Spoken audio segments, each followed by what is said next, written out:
Hi, my name's Ricky. I figured I'd do a video blog for you truckers out there, or your soon-to-be truckers anyway, give you a little bit of a rundown. I've been driving for a couple years now, mostly over the road. I did do a little bit of local work. Didn't make nowhere near enough money to survive.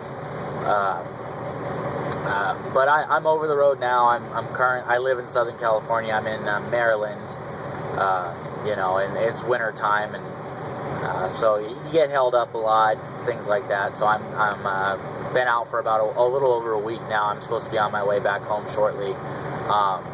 Anyway, give you a little bit of a rundown. I've ran everything from flatbeds to reefers to dry vans. I ran heavy haul flatbed, didn't make enough doing that.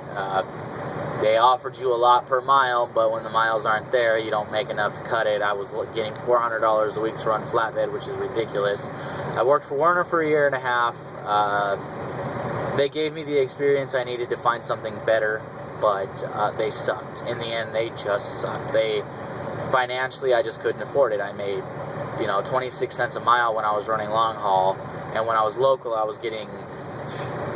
They tice you in saying they're going to give you, 45 cents a mile to run local plus $15 a stop. But when one day you're running 60 miles and only doing one stop, it was a waste of time. You spent more on gas getting down there than you did than you made. So I currently work for a small company called Skyway Systems. Good company. They run paper logs. They run. My truck's ungoverned, which I don't go 75, 80 anyway, personally. I don't like to go that fast, but some drivers do. But with Werner, I was governed at 62. Now I actually feel like I'm getting somewhere. I usually set the cruise control right at about 70 and just kind of cruise as I go by. And, which works. You can pass all the slower trucks, but the owner-operators and the guys that like to go 75 can still pass you. So you stay out of everybody's way, and you can move. You get to your destination faster than most. So I like working for a smaller company. A smaller company is cool. When you're with a big company, you're driver XXX on truck XXX. That's all you are. Smaller companies, they know you by name. They treat you right. They piss me off sometimes, don't get me wrong. They don't understand like the bigger companies do. Smaller companies, everything's a little bit more time pressured. Bigger companies, you can't make your load on time because you're not feeling good. You have a headache one day, you're just sick. They'll swap out your trailer. Like at Werner, they'll just find another driver in your area. You'll take his trailer and he'll take your time sensitive load if it's time sensitive, and you'll go. Whereas with this company, you're the only one with that load. With a small company, you're the only one in that area, and they're not going to swap it out. And like my company, if for some reason you don't want to take a load or whatever, or it's late because of your personal choice, they charge you $150. If you're sick or something like that, or you break down, they don't. But yeah, they'll charge you if you feel like being a dick. Whereas with Werner, you can be like Dick. Your dispatcher pisses you off, and you just don't feel like fucking driving. You say, hey, I'm not driving today, get over it. Whereas this company, they're like, oh, you're not going to drive? Well, we're going to take $150 out of your paycheck for you not driving. My company's cool, though, but I'm not forced dispatch. I don't have to take any load I don't want to take. I don't have to go into New York City. I choose to go that far because I like the miles. I wish I didn't choose to go that far because I've hit nothing but bad weather. I picked up the load in Rialto, California. It's going to Hillsburg, Pennsylvania.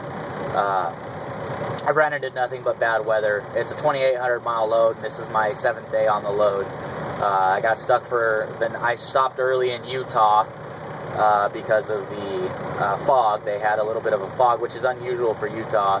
Then I got stuck in Colorado for 3 days because they kept shutting down the 70 over the Rockies, the Vail Pass. They kept shutting that down.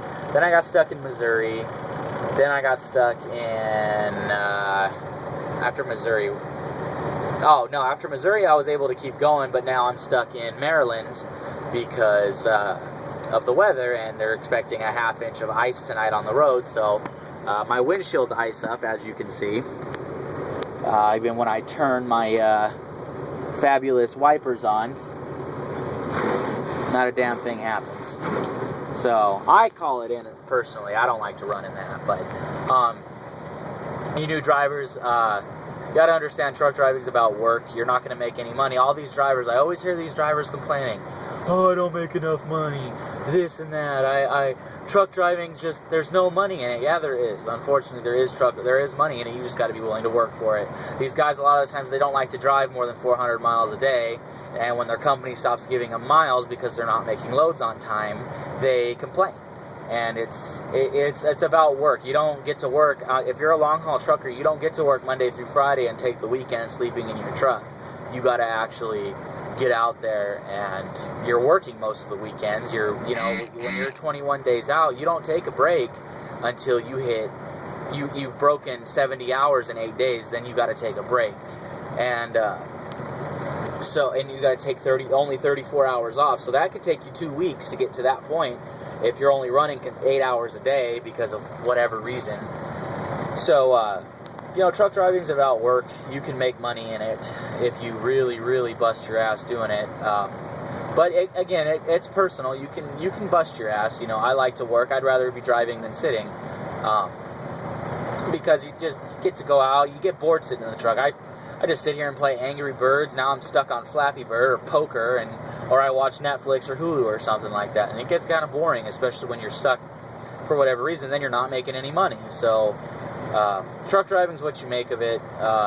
You new drivers out there, soon to be, safety first, always safety first. I've had my dispatchers get pissy at me because I worried more about safety than I did the load, and they don't like that sometimes, and it's just like, fuck you.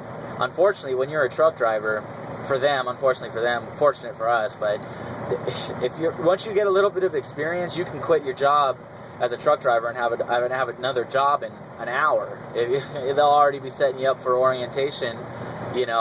It's ridiculous, and so it's like they think that you need them when in reality it's not like that. So you kind of run your own shit out here. With a lot of big companies, most companies now use electronic logs, which suck. Personally, I don't like them because you're micromanaged. If you're going to get the load there on time, it shouldn't matter how long your break is. When I was with Werner, they'd start writing you messages after your 10-hour break, and they'd be like, well, why aren't you rolling yet? Why aren't you moving? Why haven't you done your pre-trip, logged it, and things like that? And it's like, well, I figured my load's 4 hours away, and it's 10 o'clock in the morning, and it's not due till 5 o'clock at night. So I was just going to leave at 1 or noon and get there an hour early. Well, sometimes they don't like that. They'd rather have you get there and sit, whereas you were sitting in a truck stop watching a movie, things like that. But I hate being micromanaged. My company just calls me once a day and checks in and sees where I'm at. And that's the benefit of having paper logs, is they can't sit there and micromanage you, which is nice. I do know that a lot of companies now are reverting back to paper logs because the FMCSA passed a rule in 2012 that said by July of 2014, all trucks have to be equipped with electronic logs. They recently appealed that, and now electronic logs are voluntary. So a lot of companies like mine, they tried to have e-logs, and then once they realized that they didn't have to pay the $35 a week per electronic log, they were like, fuck that, let's just go back to running the paper. And a lot of companies are now, I'm noticing that a lot of companies are running paper again, which is, I like it better. But anyways, truck driving is what you make of it. I've been to every state. There's only a couple I haven't been to. I haven't been to Rhode Island yet. Oh God, where haven't I went to North Dakota. I haven't been to Rhode Island. I haven't been to Delaware. I think those are the only two states I haven't been to. My favorite state's Louisiana because I like Cajun food. I'm a fat ass. I like Cajun food. So, anyway, truck driving is what you make of it, guys. If it's for you, it's for you. If it's not, it's not. Just take it to heart that you don't get days off. If you want to make money out here, it doesn't come easily. It is not an easy job by all means. So, all I can say is it's what you make of it. If you're willing to work hard, it could be a lucrative industry for you. Deal with the large companies that'll get you your experience. It's going to suck financially. There's some good companies I hear, like Watkins Shepherd. They pay their new drivers pretty good. Pride, I hear good things about Pride Transport, but companies like Schneider, CR England, Swift, Werner, they suck. they make their money off of students. They prefer to have trainers make the cents per mile, but the student is only getting paid shit wages, and then they only pay you shitty. Once you finish your training and they get you in a truck, they really don't care about you. So it just, truck driving is what you make of it. Bust your ass out here. Keep driving. Keep on trucking. Be safe. Safety. Always think safety. If you feel tired, sick, whatever, ask yourself, would I want someone in my condition driving around my loved ones? So if you know you're tired, you don't say, hey, I can push on. Think to yourself, well, if another driver was as tired as I am right now, would I be comfortable with him driving around my family? If the answer is no, then you need to pull your ass over. It's what you make of it. Be safe out there. I'll add some more video logs if you guys like them. So be safe, everybody. See you later.